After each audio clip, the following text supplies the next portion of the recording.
अरे अचरा फैलाई हरे करतानी तो हसे बिनातिया ए मोरी माई हरे अचरा फैलाई करतानी तो हसे बिनातिया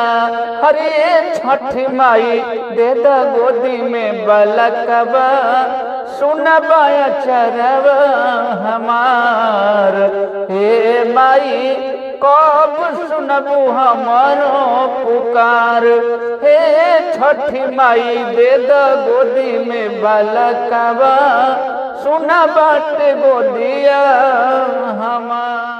केतना ले लेबू माई कठिन परीक्षा पूरा करबू कबे बझनिया के इच्छा अरे मारता ताना अरे सबसे जमाना और पे करना विचार हो अरे छठ माई दे द गोदी में बलकवा सुना बाटे अचरा हमार ए माई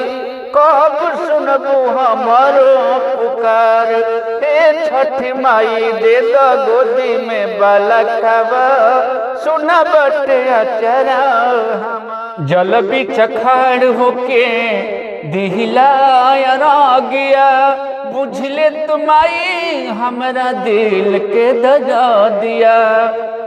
तोहर से आस माई तोहर से विश्वास माई नजरी से करन किनार हो अरे